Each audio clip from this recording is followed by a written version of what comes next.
Hi everyone! Welcome back dito sa ating vlog. O, 'di ba? May ano na tayo, may microphone na tayo. And I'm so happy to have this one.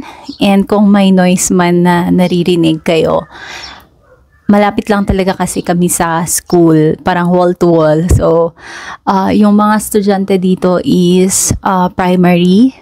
Kaya medyo maingay sila, and also the birds. I hope it doesn't bother you. So ayun na nga guys, this year is really a roller coaster to me.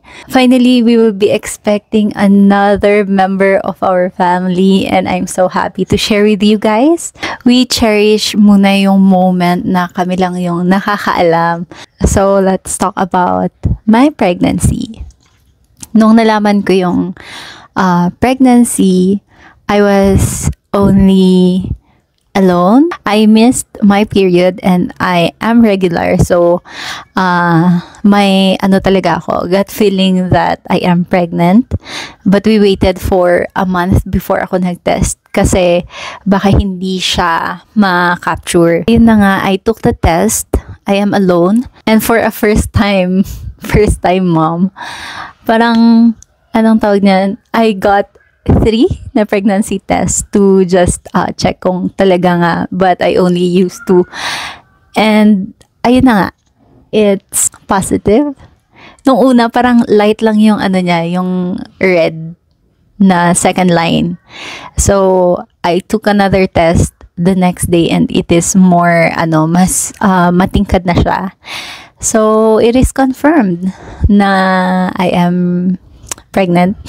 I never expected na a time will come that I will be talking about these things. Parang talagang adulting na tayo sa season natin this year. We never mentioned yung result to anyone because we wanted to cherish first yung moment na kami lang yung nakakaalam. Parang ang saya nung feeling na may something na kayo lang talaga yung nakakaalam. After nung testing na yon, nagpa-check na ako sa OB and my pregnancy is really confirmed, 'di ba? Para sure na sure. Tapos, after that, we found out that I have subchorionic hemorrhage. This is condition dun sa outside ng baby, around uterus, na parang may space, may hole doon na kailangang mag-close kasi it can cause miscarriage if hindi siya nag-close. So I was advised by the doctor to take 2 to 3 weeks of bed rest. Yung parang wala ka lang talagang ginagawa. That's the time when I was not able to upload videos. Medyo matagal yung mga pagitan ng videos natin because I was really careful, and we are hoping na hindi ako miscarriage at that time.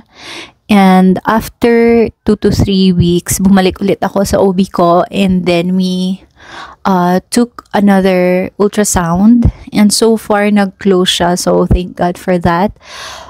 Parang alam nyo yun, nung una, parang kinikip lang namin for us kasi parang nakaka-happy siya. But at the same time, we are keeping to ourselves yung parang struggle na what if magkaroon nga ng miscarriage, ganyan. So, I took medication for those times, and then bumalik ako and nag-normalize siya. And also, parang continue pa din na kailangan kong mag-take ng vitamins, ganyan, supplements, to make yung kapit ng baby stronger. Though, strong naman si baby. Our baby is a fighter. Malakas naman yung heartbeat niya, ganyan. So, ayun, bawal din ako mag-travel that time. Nag-stay lang talaga ako dito sa unit. Of course, first pregnancy ko, so hindi ko alam kung ano yung mga nangyayari sa aking katawan and all. And madaming changes, madami akong nafe-feel. At first, yung pinaka-symptoms talaga na feel ko is yung sa breast. Usually naman, di ba, kapag sa ating mga babae, before we start our menstruation, nagkakaroon ng swollen na boobs. Pero sa akin, parang continuous siya. And then, akala ko, magkakaroon na ako, and then ayun pala is ano na siya, parang brownish yung lumalabas na light, which is sign din siya ng pregnancy. So parang ang tagal na nung pagkaswollen ng aking boobie. So ayun, nagtest na nga ako and it was confirmed. And during those times na I'm having bed rest, medyo may mga morning sickness ako na nafe-feel. And then dun sa balakang medyo masakit din siya. Parang parang dysmenorrhea, ganun yung feeling. But so far, buti na lang hindi naman ako bleeding, kasi yung subchorionic hemorrhage is possible na hindi ka mag-bleeding outside, but inside mag-bleeding ka. And possible din siya for miscarriage. But according naman to the doctor, parang normal naman yon sa two other women na nagkakaroon talaga ng ganon. And then it takes time. Some mothers have it until they gave birth. So I'm thankful na hindi naman ganun yung situation ko. Siguro nakatulong din yung pag-bed rest, because wala talaga akong ginawa, ganyan. Yung kumain ka lang, natulog, and dito lang sa bahay, galaw-galaw. Kasi hindi ko naman din kaya na yung parang ka lang talaga, nakahiga ka, ganyan. Masakit sa puwet, masakit sa likod. Ayun. And happy naman ako na for this season of my life, I got to experience these things, kasi not all are given the opportunity to be a mom, na yung galing talaga sa iyo yung anak mo. So I will say that I am blessed to have this baby. To all mommies out there, you can comment your recommendations, suggestion on how to take care as we progress sa pregnancy, kasi I know that I have more things to learn, kasi first time kong ma-experience ito. But let me share also kung ano yung mga na-feel ko during my pregnancy, which is normal. Kasi baka may mga pregnant women din dyan na feeling nila is hindi siya normal, ganyan. Anyway, let me share. Ang pinaka-first na na-feel ko is masakit talaga yung puson ko. Tapos hindi ko alam kung ano yung nangyari. Parang kakaiba siyang sakit. Masakit naman talaga yung magkaroon ng dysmenorrhea. But ito, parang iba siya sa dysmenorrhea. And then, I was thinking, siguro may nakain lang ako, ganyan. Pero yun pala yung first na mararamdaman mo, kasi nga nag-a-adjust yung katawan natin. Next is yung sa swollen, yung boobs nga. Medyo masakit na din siya. Siguro sa mga maliit ang boobie, parang advantage nyo to. Kasi nga lalaki yung size nyo. But sa akin kasi, parang okay na ako sa size ng boobs ko. And then lalaki pa siya, so mabigat and masakit. Tas parang may tumutusok, ganon. Pero hindi naman siya everyday. Parang may siguro every month, ganyan, may ganong progress din sa katawan natin. And ito yung pinaka-annoying talaga na kinaiinisan ko na part ng pregnancy is yung ihi ka ng ihi. Kahit konti lang yung ininom mo, lagi kang nasi-CR. So, kapag lumalabas kami, parang kailangan kong isipin muna kung saan ako pwedeng mag-CR, kung okay ba yung CR nila sa pupuntahan namin. Kasi, yun nga, madalas ako sa CR. So, kapag hindi okay yung CR, hindi na lang kami lalabas, kasi parang din siya, burden sa kasama ko or sa asawa ko, kasi parang ilang minutes lang, tapos mamaya naiihi na naman ako. So, yun yung pinaka-struggle ko. But guys, always hydrate, kasi hindi na lang yung tayo yung umiinom, but there is a life out there na nakadepende, nakaasa sa atin. Another na feel ko is yung sa nasusuka ka, na parang gusto mong sumuka pero walang lumalabas. Yung parang naano ka lang talaga to vomit. Tapos biglaan siyang lumalabas. And one thing also, ang ayaw na ayaw ko, ang sensitive ko sa smell when it comes to priniprito, mantika, and egg. Dati naman talaga hindi ako masyado sa egg kasi nahihilo nga ako kapag kumakain ako ng itlog.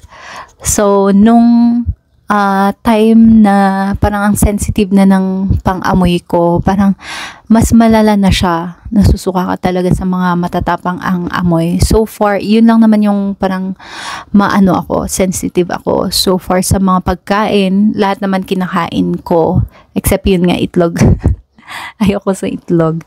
Another na na-feel ko is ang dali kong mapagod. Kahit yung naglakad ka lang konti, sobrang dali kong mapagod. So, ang hirap kasi parang yung normal na kaya ko namang maglakad kahit ilang ikot dun sa oval ganyan. Ngayon, hindi ko na siya magawa kasi nga medyo nahihingal ako ganyan. Tapos, may pagkahilo din. But so far sa pagkahilo, hindi siya yung araw-araw na nahihilo ka. Basta parang sinusumpong ka na lang na may season ka na medyo nahihilo, ganyan. Also, I feel so emotional, ganyan, during this time. Kasi parang kahit naman hindi masakit yung sinabi sa'yo, if you are not in that good mood during that time, tas sinabi sa'yo yun, medyo nagiging mas emotional ako. So, binabantayan ko kasi I don't want to be in that character na parang iiyak ka na talaga kapag anytime. But may moment talaga na ganun na parang ang sensitive mo sa mga bagay-bagay. So, ayun pala yun sa mga Mr. Jan. Be sensitive sa inyong mga misis, especially if during nga ng pregnancy nila. But I'm thankful naman na very patient ang aking husband kasi minsan sa kanya ko siya nababaling ganon. So, ayun, I'm thankful na even my sister, she is very supportive when she found out about my pregnancy. I'm really grateful for every blessing. And one thing also na parang na-realize ko na hindi ganun kadali yung gastos kapag when it comes to pregnancy. Akala ko magpapacheck up ka lang, ganyan. But then yung case ko nga, may complications. So, I have to extend yung mga test. I have to undergo some laboratories. So, para naman ito sa babies natin. But, ayun, we should be prepared for those. Kasi ngayon, hindi talaga mura, especially yung mga supplements, vitamins that we need. Every part ng pregnancy may changes dun sa mga vitamins mo and medyo costly siya. So, hindi ko alam kung paano nakasurvive ang aking parents sa dami naming magkakapatid. But, ayun na nga, iisa pa lang ito. But it's really that costly. So, be prepared also financially. We are not 100% prepared for this. But, ayun, we try to figure out kung paano mag-work ang lahat. And ayun guys, so, we'll be expecting another maingay dito sa bahay. So, yung mga vlogs natin will be about pregnancy. So, itong vlog natin, papunta na sa Mommy's Diaries. So, ayun. I'm really thankful sa inyo na patuloy na nanonood and you always support this channel. And, ayun. I hope na manood pa din kayo for the following videos that we will have, and please understand if sometimes may mga schedules ako na hindi ko siya nasusunod sa uploads natin kasi nga may mga moment na parang medyo tinatamad ako, medyo sumasakit yung ulo ko, ganyan, parang nagre-reason out na lang ba ako. Pero ayun na nga guys, thank you for listening again for today's video. And see you guys on my next one.